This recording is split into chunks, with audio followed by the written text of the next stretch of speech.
जहां एक तरफ चीन के J-20 पर तेजस भारी पड़ गया और चीन के लड़ाकू जहाजों से 27,000 कंपोनेंट गायब हो गए हैं। जानेंगे क्या है मामला। तो वहीं दूसरी तरफ अब इंडोनेशिया में घुसा ब्रह्मोस। क्या पाकिस्तान के अंदर जो ब्रह्मोस गिरा था उससे भारत को एक बहुत बड़ा फायदा पहुंचा है। जानेंगे क्या है मामला। इसके अलावे बहुत कुछ आइए जानते हैं इन खबरों को विस्तार से। चीन भले ही दुनिया भर में ये दावा करता हो कि उसकी नौसेना दुनिया की सबसे बड़ी नौसेना है, या अब ये दावा करने लगा हो कि उसकी वायुसेना भी दुनिया की सबसे बड़ी वायुसेना बनने के लिए तैयार है, कम से कम अमेरिका को टक्कर देने के लिए तो तैयार ही है। आनन फानन में बहुत सारे विमानों का डेवलपमेंट कर रहा है चीन। अब सबमरीन्स की ही बात करें तो सबमरीन्स की संख्या बहुत बड़ी है, सचमुच बड़ी है। 80 सबमरीन है इस वक्त चीन के पास, हमारे पास मात्र 16 है। लेकिन जो चीजें चीन बनाता है वो हमेशा से संदेह की दृष्टि में रहता है, और इसका ताजा प्रमाण है जो चीन ने वैक्सीन बनाए। चलो माना कि दूसरे देशों को बेचने के लिए वैक्सीन जैसे तैसे बेच दिया, लेकिन अपने ही देश में भी उसी वैक्सीन का इस्तेमाल किया और उसका नतीजा ये है कि अभी तक घरों में लोग बंद। मतलब ऐसा नहीं है कि अपने लिए अच्छी बनाया और दूसरे के लिए जैसा वैसा बनाकर किसी तरीके से प्रॉफिट कमा लिया। चीन के प्रोडक्ट चाहे दूसरों के लिए हो चाहे खुद के लिए हो, होते ही हैं कमजोर। ये बात बिल्कुल तय है। ऐसे में जब कभी असल में जंग होगी तभी चीन की असलियत निकल कर सामने आएगी कि उसकी नौसेना कितनी ताकतवर है और उसकी वायुसेना कितनी ताकतवर बन गई है। लेकिन अभी तो फिलहाल चीन के ही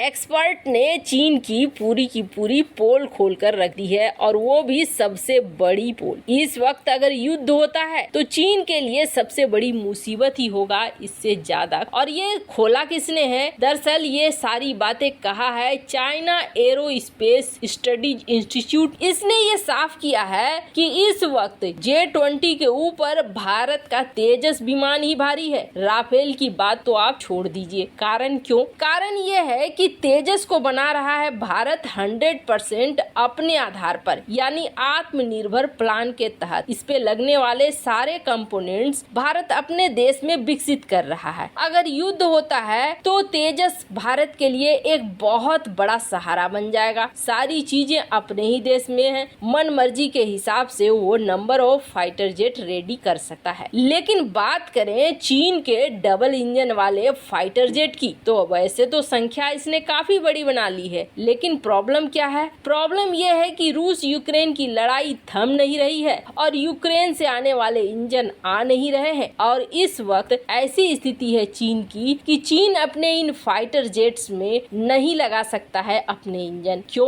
क्योंकि एक इंजन जो डबल इंजन होता है करीब उसमें 27,000 कंपोनेंट्स होते हैं, छोटे बड़े। खास तौर पर अमेरिका में तो यही देखने को मिला है, तो इसके आसपास ही चीन के इंजन के भी होंगे। 27,000 कंपोनेंट इस वक्त गायब हैं और उसे देने के लिए न तो यूक्रेन हाजिर है और न ही हाजिर। ऐसे में बाजी कौन मार रहा है इस वक्त? इस वक्त पूरी तरीके से बाजी मार रहा है भारत का तेजस, जो बिल्कुल आत्मनिर्भर प्लान के तहत बना है और सारे कंपोनेंट इसके अपने ही देश में बन रहे हैं, जो इसके लिए सबसे बड़ी ताकत बनकर सामने आए हैं। और ये बताने वाला भी कोई और नहीं है बल्कि चाइना एरोस्पेस स्टडीज इंस्टीट्यूट ने खुद ही इसकी पोल खोल दी है कि आपने अगर जल्द से जल्द इस चीज का इलाज नहीं किया तो आने वाले समय में आपको बहुत बड़े संकट का सामना करना। खैर, जहां एक तरफ असल में चीनी वायुसेना की ऐसी हालत है तो वहीं दूसरी तरफ भारत ने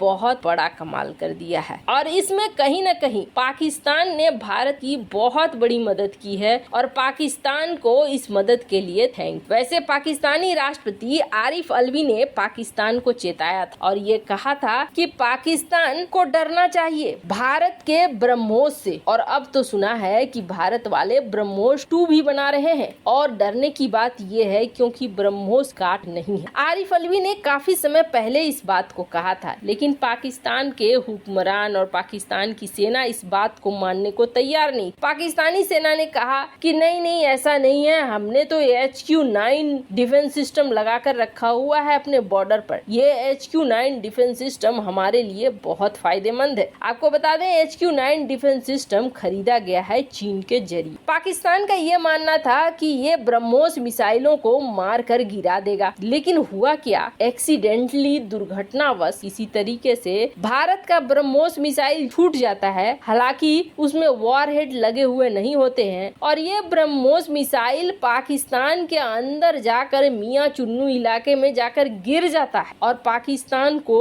कोई खोज खबर नहीं होती है कि ये HQ-9 को पता भी नहीं चलता है कि कब ब्रह्मोस मिसाइल पाकिस्तान के अंदर घुस गई और कब इसने घुसकर मियां चुन्नू में अपना जगह भी बना लिया। बाद में जो पाकिस्तानी वायुसेना और पाकिस्तानी सेना के लोग थे उन्हें ये मामला पता चलता है, हो हल्ला मचता है और हो हल्ला मचने के बाद भारत ये कहता है कि भैया ये एक्सीडेंटली छूट गया था, हमने जानबूझकर नहीं छोड़ा है, हमने जांच की टीम बिठा दी। इस मामले को पाकिस्तान पूरी दुनिया में उछालता रहा है, भारत ने ऐसा किया, भारत ने ऐसा किया। अब हुआ क्या है, पाकिस्तान जितना उछला भारत के इस मामले को हर मंच पर उठाने की कोशिश की, अमेरिका तक लेकर गया और अमेरिका ने कहा कि नहीं ये एक्सीडेंटली ही चला गया है और भारत ने ऐसा कुछ जानबूझकर नहीं किया है, इसलिए इस मामले को तुल मत दो। कई बार कई देशों के साथ ऐसा हो जाता है, ये मामले को तुल तो नहीं मिला, लेकिन भारत को बहुत बड़ा फायदा, भारत को फायदा मिल गया। कैसे, अब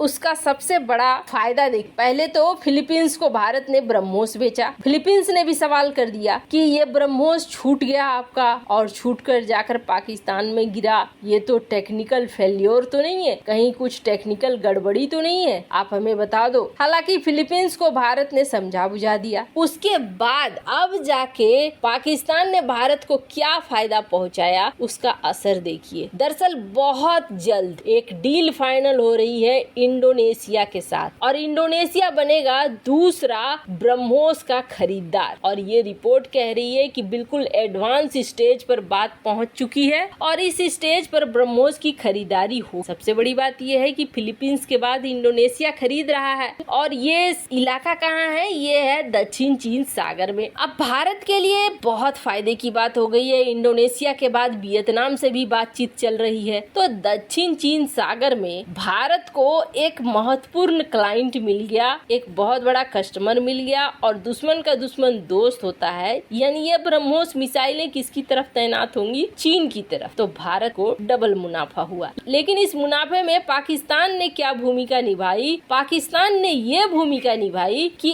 HQ-9 डिफेंस सिस्टम को उसने तैनात रखा। अब हुआ क्या है कि इन देशों को बिल्कुल ये विश्वास हो गया है कि HQ-9 को ब्रह्मोस ने क्रॉस कर दिया, HQ-9 कोई एक्शन नहीं ले पाया, यानी चीनी डिफेंस सिस्टम ब्रह्मोस के आगे बेकार है और ये भरोसा ब्रह्मोस को और भी ज्यादा कस्टमर दिला रहा है। वैसे इन सब मामले में आपकी क्या राय है, कमेंट कर जरूर बताएं। जल्द मिलते हैं अगले वीडियो में नई खबर के साथ।